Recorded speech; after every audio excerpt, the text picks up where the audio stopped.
देखिए, हमारे लिए सौभाग्य की बात है कि कल प्रदेश के मुख्यमंत्री जी, जिन्होंने 3.5 साल में खेलों का चेहरा बदल दिया, खेलों की शक्ल बदल दी, खिलाड़ियों का भविष्य बना दिया, कई सैकड़ों खिलाड़ियों की ज़िंदगी बना दी, और उन सैकड़ों खिलाड़ियों की ही ज़िंदगी नहीं, ऐसा कानून लिख दिया कि आने वाले समय में दशकों तक खेल और खिलाड़ियों का जीवन बनाकर जाएंगे। तो मैं समझता हूँ कि ऐसे मुख्यमंत्री जब हमारे बीच में आ रहे हैं तो हम उनके कार्यक्रम में, उनके स्वागत में कहीं कोई कमी नहीं रह जाए, ये देखना और ये तय करना हमारी जिम्मेदारी है। आप एक अच्छे प्लेयर है, कभी दबाव महसूस करते हैं? प्लेयर एक वैसे ही मजबूत होता है, आखिरी बॉल पे छक्का मारने की हिम्मत रखता है, वही खिलाड़ी होता है। और मेरे खून से खिलाड़ी हूँ, आखिरी बॉल पे भी छक्का मार सकता हूँ। सर, आपने लेटर लिखा था, वो ट्वीट भी किया था, जल्लाद वाला ये था जो इस तरीके से वो सीएम साहब से मिले, उसका सॉर्ट आउट हो गया? वो अंदर की बात है, अंदर सब काम हो गया है, डोंट वरी।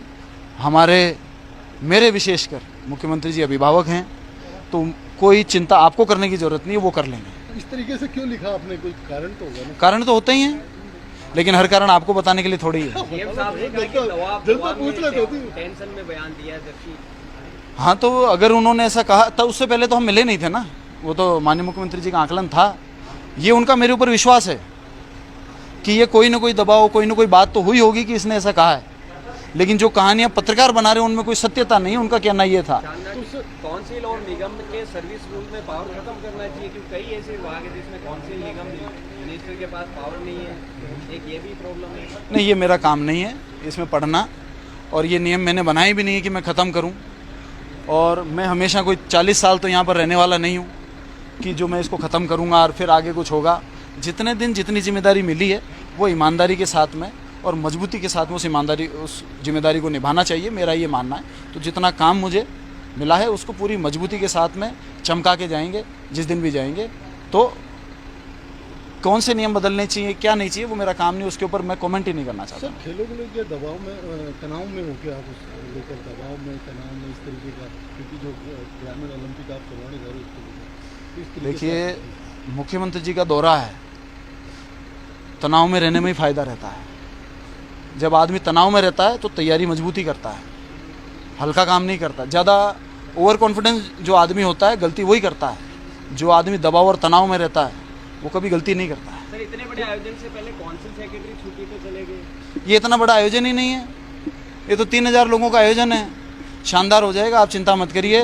बड़ा आयोजन तो ग्रामीण खेल है जिसमें 30 लाख लोग पार्टिसिपेट करें। सर, मीडिया एक कहानी टेंडर की भी कर रहा है, जबकि अशोक चांदा टेंडर करते चीज़ों में पढ़ते नहीं, सबको पता है। क्या ये तो दिनेश डांगी जी आपने बनाई हुई कहानी है, आपकी चलाई हुई कहानी है। आप जैसे पत्रकारों को मैं जानता हूँ, और आप लोग जो ये करते हो ये आप लोगों के सामने आने वाला है।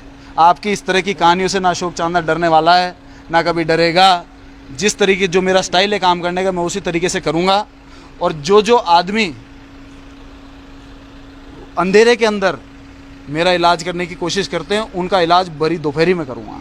ठीक है, थैंक यू। सब आने वाले हैं, किस तरह की तैयारी है ग्रामीण खेलों को लेकर डिपार्टमेंट की तरफ से? क्या तैयारी शानदार है। अभी हमने सबने, मैंने, चेयरमैन साहब ने, वाइस चेयरमैन साहब ने, पूरी टीम ने दौरा किया है और तैयारियां बहुत ज़ोर शोर से चल रही है। एक एक चीज़ का पूछा ताकि उसमें कोई कमी नहीं रह जाए। पूरी तैयारी शानदार है। खेल विभाग बहुत उत्साहित है कि खेलों को 3.5 साल में इतना कुछ देने वाले, पहली बार कोई मुख्यमंत्री ने खेल विभाग की तरफ नजरें नायती नहीं, सब कुछ ही दे दिया। मुंह से जो हमने मांगा 3.5 साल में वो खेल विभाग और खिलाड़ियों को मुख्यमंत्री जी ने दे दिया। कहाँ ओलंपिक गोल्ड मेडल के ऊपर, इंटरनेशनल मेडल्स के ऊपर 50-50 लाख रुपए गोल्ड मेडलिस्ट को मिलते थे, आज 3-3 करोड़ रुपए मिल रहे हैं। कहाँ 30 लाख रुपए सिल्वर मेडल पे मिलते थे, वो 2 करोड़ मिल रहे हैं। कहाँ ब्रॉन्ज मेडल पर मात्र 20 लाख मिलते थे, वो 1 करोड़ मिल रहे हैं। ऐसे मुख्यमंत्री हमारे कार्यक्रम में आएंगे तो शानदार तैयारियाँ होगी, शानदार कार्यक्रम होगा। आपने चर्चा थी ट्वीट को लेकर, कल आप मिले भी थे सीएम से, क्या वजह लोग जानना चाहते हैं? कुछ पर्दे की बातें हैं जो पर्दे में रहनी चाहिए। खुला तब मुद्दा आना चाहिए जब जनता के विकास से जुड़ा हुआ मुद्दा हो, उसको ओपन इशू बनाना चाहिए। मैं समझता हूँ कि बाकी ये छोटे मोटे इश्यूज़, ऐसा तो है नहीं कि इश्यूज़ हमेशा से होते आए होंगे। अधिकारियों और नेताओं के बीच में इश्यूज़ कई दशकों से होते आए और आगे भी होते रहेंगे, ये आखिरी नहीं है। ये आखिरी बार नहीं है, ये आगे होते रहेंगे, आप इसके ऊपर खूब छापते रहेंगे, आप बिल्कुल चिंता ना करें। चंदू जी ऐसी कैसी नौबत आई आप जैसे यार ऊर्जावान एक सवाल को आप इतनी देर में आप जैसे ऊर्जावान मंत्री हैं, कई आइडियल आपको मानते हैं, आइडियल मानते हैं, आपको खिलाड़ी लिखना मानते हैं कि पड़ा आप है, इतना प्लेयर भी बेहतरीन आप काम में किया है देखते हैं, खिलाड़ी ये जलालत वाला पद वापस लेने के लिखना पड़ा सर। कुछ इश्यूज तो होते हैं, लेकिन जब आपको पता है कि हमारे पास में ऐसे अभिभावक हैं मुख्यमंत्री श्री अशोक गहलोत जी जैसे, तो सब चीज़ों का समाधान बिल्कुल पानी की तरह हो जाता है, दूध का दूध और पानी का पानी हो जाता है, फिर उनका समाधान हो जाता है, सबको गाइडलाइन मिल जाती है कि ये सबकी ये लिमिट है, सबको उस लिमिट में काम करना है, और यही सबसे अच्छा तरीका है काम करने का और कामों को आगे बढ़ाने का। किसी इशू के लिए और बड़े कामों को हेल्ड कर दिया जाए वो बेवकूफ़ी है। काम चलता रहना चाहिए, कोई इशू हो तो वो समय से समाधान होता रहे, रास्ता निकलता रहे, आगे बढ़ते रहें, और प्रोग्रेसिव अप्रोच होनी चाहिए, ना कि बैठ जाने की, वो मैं उन चीज़ों में विश्वास नहीं करता। प्रोग्रेसिव अप्रोच होनी चाहिए और प्रोग्रेसिव तरीके से ही खेल विभाग आगे बढ़ेगा। ब्यूरोक्रेट्स को मिलकर काम करना चाहिए सरकार के प्रतिनिधियों ये पहली बार नहीं हुआ है जनाब, ये पहले भी हुआ है, ये आज भी हुआ है और ये आगे भी होता रहेगा, लेकिन इससे काम नहीं रुकने देंगे। ये अशोक गहलोत जी की सरकार है, उन्होंने कोरोना में काम नहीं रुकने दिया, तो ये छोटे मोटे विवाद से रुकने देंगे क्या? बीजेपी ने बड़ा आरोप लगाया कि ये तो शुरुआत हो गई है, अब 2000 की झलक उनके पास, उनकी असलियत में क्या, बीजेपी के पास और कोई मुद्दा तो है नहीं। मुख्यमंत्री जी के बजट से बीजेपी घबराई हुई है, मुख्यमंत्री जी के काम करने के तरीके से, कोरोना मैनेजमेंट से उन्होंने लाख कोशिश करी सरकार गिराने की, तब भी ये बचा कर ले गए। तो अभी इनका हर हथकंडा फेल हो गया है। अब ये तो कोई आशा कर रहे हैं कि कोई वो के चमत्कार की आशा कर रहे हैं, तो उसमें ये कुछ भी हो जाता है, उसको ये कह देते हैं कि हाँ हाँ हाँ अब हमारा मामला बैठ रहा है, जबकि ये सब ऐसा कुछ नहीं है। कांग्रेस लामबद्ध है, 2023 में पिछले 25 साल की रीत को तोड़ेंगे, कांग्रेस रिपीट होगी, और यही नहीं होगी 24 में दिल्ली में गिराएंगे, ये मैं आपको आज कह रहा हूँ। लगातार ऐसे मामले बहुत ज्यादा सामने इस समय आए हैं। ये नहीं ऐसे आप तो ये पूर्व में भी आए।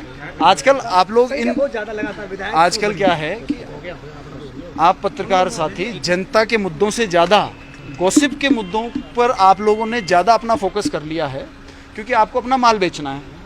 आपको चैनल चल रहा है, 24 घंटे में क्या दिखाओगे? अगर विवाद नहीं होगा 24 घंटे आप चैनल पे चलाओगे क्या? तो आपको भी कुछ न कुछ तो करना ही है।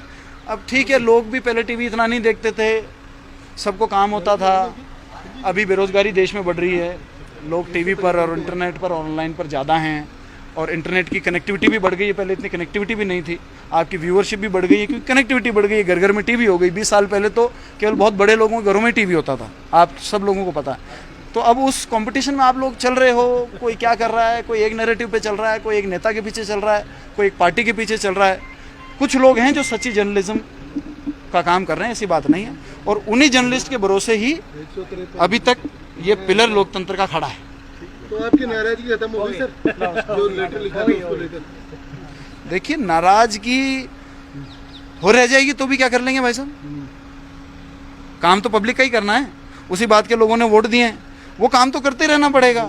नाराजगी है कि नहीं है वो तो अलग बात है, काम तो नाराजगी होगी तो भी हमारे पास कोई ऑप्शन है कि हम जब तक पद है, जब तक हम पब्लिक का काम नहीं करें, मुझको तो काम तो पब्लिक का करना ही है। लंबी लिस्ट है, विदुड़ी, दिव्या मदेना, रामलाल मीणा। मैं तो मेरे केस के बारे में कहूँगा जनाब, मैं और बाकी साथीगण किस संदर्भ में क्या बात कहते हैं, मैं उसके ऊपर मैं क्या कमेंट कर सकता हूँ।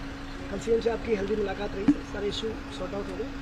सीएम साहब के साथ हमेशा ही हेल्दी मुलाकात होती है, कोई भी चला जाए उसके साथ हेल्दी मुलाकात होती है, क्योंकि सीएम साहब दिल से प्यार करते हैं, और इसीलिए उनके नाम पर ये सरकार बची थी। अगर अशोक गहलोत जी की जगह कोई दूसरा मुख्यमंत्री होता तो उस समय में हमारी सरकार भी नहीं बचती, ये केवल एक नाम के पीछे सरकार बची थी। जब सारे लॉकडाउन हुए थे, आपको सारी कहानियाँ पता है, आप भी जितनी दिखाना चाहते हो या आपको ऊपर से आदेश आता है उतनी कहानी तो आप चला देते हो। बाकी आप भी अपने दिल की गहराइयों में कई बार अपने मन को मार के भी उनको दबा के दफन करके वहाँ लगने दे, यार नौकरी करनी, आग लगने, तो सबको बच्चों को अच्छी स्कूलों में पढ़ाना है, जीवन यापन करना है। इतने बड़े शहर में महंगाई का ज़माना है, महंगाई इतनी बढ़ रही है कि कॉस्टिंग ही मैच नहीं हो पा रही है, तो वो तो हमारे साथ है, तो आपके साथ भी ऐसा तो नहीं है। तो मैं समझता हूँ ये सब मजबूरियाँ हैं, बातें हैं। कई लोग हैं जो, उन लोगों को तो क्या है कि मज़ा ही यही आता है, और कुछ तो मीडिया तो चाहता ही है कि नेता लड़ते रहें तो हमारे पास पूरे दिन का मसाला पैदा हो जाए। लेकिन इतनी हमारी नींव कमज़ोर नहीं है। अब मसाला खत्म हो गया। मसाला तो आपने पैदा किया, आपने ख़त्म किया, हमने तो इस बारे में आपके पास में आए ही नहीं। अगर आपके पास आना होता और आपके माध्यम से कोई बात कहनी होती तो हम प्रेस कॉन्फ्रेंस करते हैं, लेकिन हमने इस मामले में, हम पब्लिक का मुद्दा होगा उस दिन आपके पास में आएंगे। खबर बूंदी में ताज़ा तरीन खबरों को पाने के लिए हमारे YouTube चैनल को सब्सक्राइब करें और बेल आइकन का बटन दबाना नहीं भूलें। हमारे नेटवर्क पर आपको मिलेगी सबसे तेज न्यूज़।